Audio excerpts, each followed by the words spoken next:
O Flamengo assustou mais do que deveria nessa campanha de Libertadores até aqui, mas é fato que ele está classificado para a próxima fase da competição depois de uma grande vitória diante do Milionários e uma boa atuação do time, mais uma boa atuação do time no Maracanã. A gente vai falar sobre esse jogo agora nesse vídeo, que é um pouco diferente, porque eu estou aqui no Rio de Janeiro, estive no estádio, posso falar um pouco além, né, da tática nesse vídeo.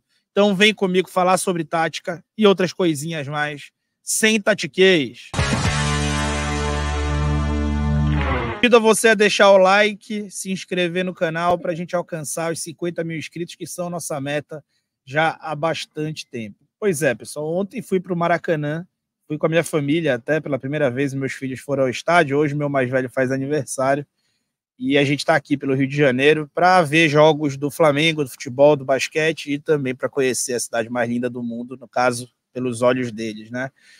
Bom, o que nós podemos falar aqui sobre esse jogo, né? O Flamengo se tornou, ou parece estar se tornando, uma equipe realmente confiável quando joga no Maracanã. Seja por conta da postura que o time cria para poder jogar mais alto, e tem componente tático sim que envolve isso, mas talvez especialmente pela formação de um caráter coletivo e uma confiança coletiva que determina que o time talvez já saiba que vai conseguir fazer as coisas funcionarem. É um time que fez gol antes dos 10 minutos de novo, jogando em casa, mas que não demonstrava ter pressa para marcar esse gol. Mesmo o gol vindo cedo, ele parece que desde o apito inicial era já uma consequência esperada das ações que o time vinha tentando tomar, especialmente com a bola. Então o Flamengo entrou nada afoito, porém muito determinado e muito organizado. O gol ele parecia ser questão de tempo. E aí aconteceu num erro da saída de bola adversária, erro este que foi provocado, né, pelo ataque do Flamengo, que executou ali uma pressão pós-perda, né? E aí o Pedro, né? O Pedro é um capítulo à parte para a gente falar nesse jogo. O Pedro cresce muito depois, curiosamente, depois ali que o Gabigol veste a camisa do Corinthians, né? O Pedro ele tem aparentemente uma questão emocional envolvendo ali, né? Ele aparentemente se incomoda muito com essa, vamos lá, com essa preferência descarada, né?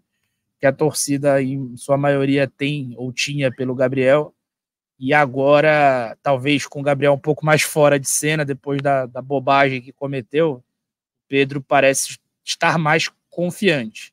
E um cara que tem esse componente emocional tão forte no jogo dele, quando ele acerta a primeira jogada no jogo, tendo todo esse contexto, é certeza que ele vai deitar, né? E deitou o jogo todo, quase faz um hat-trick lá com um gol de bicicleta.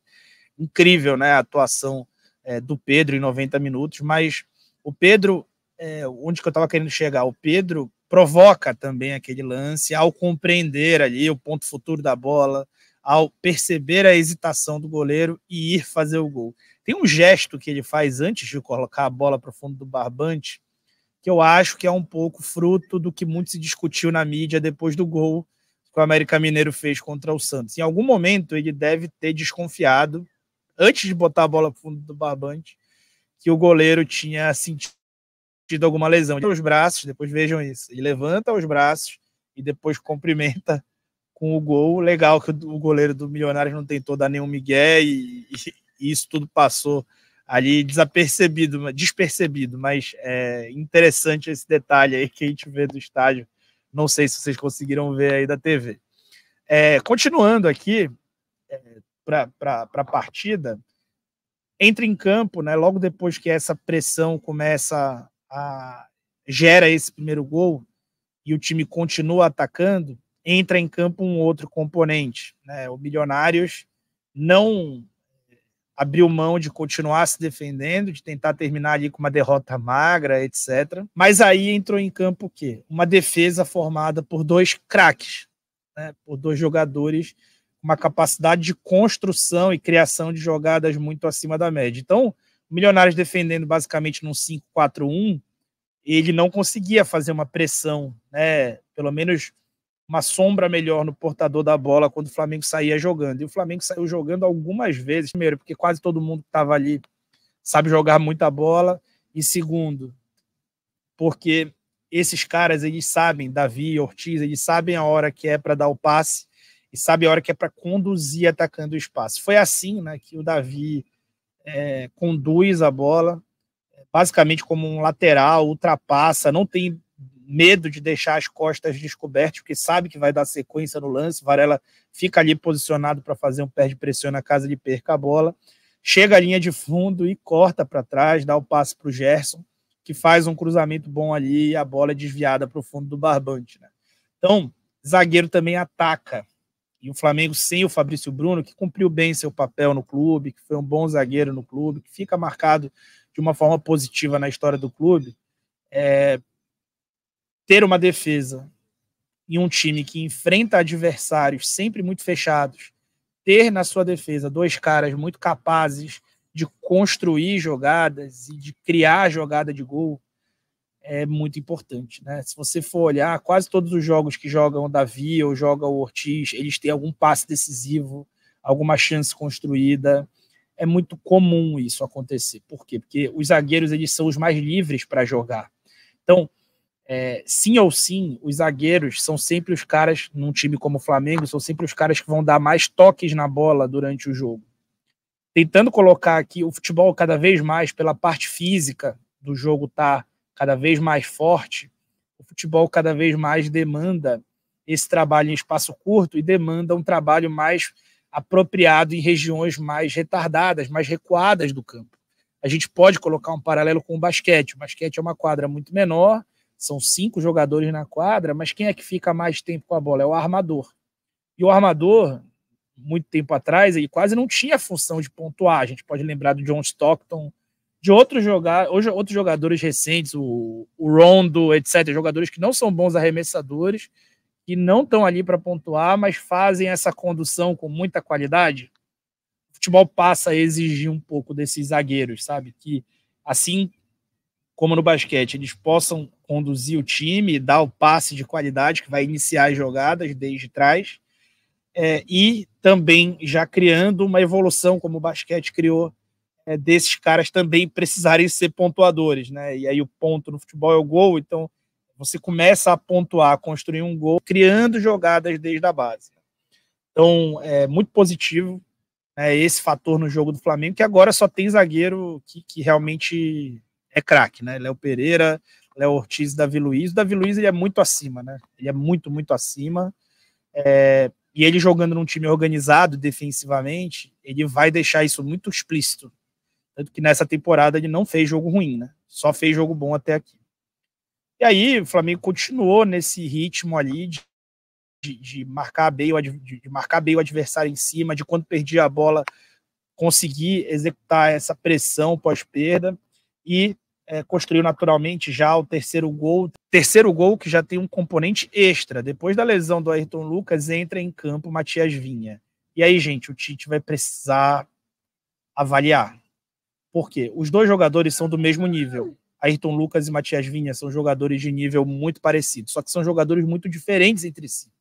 Enquanto o Ayrton é bom para jogar num jogo mais de força, muitas vezes num jogo em gramado pior, num jogo de atacar espaço, de conduzir bola, que pode de repente ser apropriado para alguns jogos fora de casa, por exemplo, o Matias Vinha é um cara mais da construção, da troca de passe, e com esse cara você vai conseguir furar bloqueios com maior facilidade, vai conseguir se defender mais alto também, porque ele tem um senso de interceptação impressionante, né?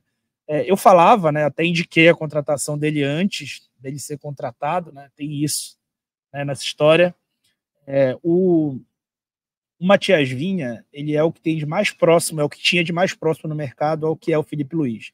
Claro que ele não é o Felipe Luiz. O Felipe Luiz foi um lateral geracional no futebol mundial, mas ele é um jogador ali que talvez é o melhor que o Flamengo possa comprar, tendo em vista o Felipe Luiz, tá? Então, o Matias Vinha encurta o caminho, o Milionários sai numa bola longa, tentando achar a última linha no 1 contra 1 ali. O Matias Vinha encurta o caminho, faz uma interceptação e aí ele encontra a frente dele aberta, ele dá uma conduzida, entende que o Pedro está atacando e enfia um passe. Cara, era um passe previsível, o que torna ele mais difícil de ser executado, porque não tinha ninguém gerando espaço atrás do Pedro. Era dar a bola ali ou continuar com a bola. E aí ele acerta milimetricamente, né? O Pedro fazer mais um gol. Eu estava bem na linha do impedimento, para mim era muito claro que o gol ia ser validado. E acabou aí dando certo, sendo validado o gol. O Flamengo deu números finais à sua vitória. No segundo tempo, o Flamengo continuou ali construindo. No segundo tempo, o Flamengo continuou ali construindo. Teve até a chance do gol de bicicleta. Cebolinha fazendo uma jogadaça, quase fazendo. Teve algumas chances de aumentar o placar. Mas o Flamengo do Tite é um Flamengo que vai pensar sempre em fazer a coisa certa. Nunca em fazer a coisa que a torcida quer ou que a empolgação pede. Tá? Às vezes o time do Jorge Jesus, por exemplo, era um time que queria fazer o melhor para o que a torcida quisesse que fosse feito. Então, num 3-0, o time ia continuar em cima, ia até se expor a tomar 1, 2 gols e fazer 2, 3, etc. Ia ser assim. O Flamengo do Tite não, ele executa, a ideia dele é fazer o que é certo. O que é certo teoricamente? Cara, eu vou continuar aqui, bem postado, pressionando bem, fazendo o jogo certinho, não vou me agoniar para fazer um quarto gol, se não tiver que fazer quarto, tá tudo bem, tá 3-0 o jogo, tá maravilhoso, são 10-0 nos últimos 3 jogos, 4 jogos, time 4 vitórias consecutivas. Então, um Flamengo que passa aquela fase de instabilidade para a formação realmente de um time novamente muito confiável, especialmente dentro de casa. Agora é esperar o sorteio da Libertadores e aí entra um ponto de preocupação. O Flamengo, que tem esse caráter já bem formado quando joga dentro de casa, já é um time que sabe o que fazer, que tem confiança, que inspira confiança quando joga em casa, não é um time assim ainda fora de casa. Foram poucos jogos fora do Maracanã no ano. Desses jogos, muitos desses jogos fora das condições ideais, estão jogando na altitude 2 vezes, jogando em gramado ruim 2 vezes, de 7 jogos. Então, assim, foi muito pouco possível de criar esse caráter coletivo, essa confiança ao jogar fora. E o Flamengo vai ter que decidir agora quase todos os mata-matas fora de casa e vai ter que formar rapidamente esse caráter. Se vai conseguir, a gente vai ter que esperar para ver. O Tite até respondeu sobre isso na coletiva, foi uma pergunta boa, tá? Porque é isso mesmo, fiz um vídeo aqui no canal falando sobre as diferenças do Flamengo dentro e fora, e essas diferenças, elas são muito características do processo da fase atual do trabalho, tá? Então, o Flamengo, assim como o de 2019, o Flamengo de 2024, é um time que marca zonal alto quando joga dentro de casa. A marcação zonal, ela é talvez um pouco mais segura, mas muito mais complexa de executar. Especialmente marcar alto zonal, deixa vários desencaixes, vários jogadores ali, de certa forma, livres, porque você está, na verdade, protegendo a zona. Então, subir esse bloco em zona é muito, muito difícil. O time está bem trabalhado para executar isso, e quando está dentro de casa, consegue executar bem. Fora de casa, encaixar isso e não ser furado pelo adversário é um desafio maior, porque o adversário está mais confiante, está mais com obrigação, etc. Então, o Flamengo do Jorge Jesus passou por isso também. A gente pode lembrar que os primeiros jogos fora do Maracanã foram dificílimos. Assim, o time empatou com o Atlético Paranaense, tomou a porrada do Emelec, tomou a porrada do Bahia. Então, é natural dessa fase do processo ainda. São poucos jogos fora do Maracanã na temporada, e esse time foi formado nessa temporada, por mais que muita gente queira falar do ano passado. Quando a gente pensa na fase do trabalho, realmente é uma fase de trabalho ainda inicial nesse sentido, tá? Então, vamos esperar para ver se o time vai evoluir nesse caráter competitivo fora de casa, tá? E eu queria aqui chamar o aniversariante do dia para dar um tchau para vocês, e eu vou perguntar, fazer uma entrevista rápida com ele. Henrique, o que você achou do jogo? Muito legal. Qual foi o seu jogador favorito na partida? Pedro. Por quê? Porque o Henrique não tinha vindo, fez 3 gols. Ele fez 2 gols, o Pedro. Saiu. Mas qual é seu jogador favorito no Flamengo? O Bruno Henrique. Tá, filhão, então seu favorito é o Bruno Henrique. É. E o Flamengo, você acha que ele vai ser campeão? Sim, acho.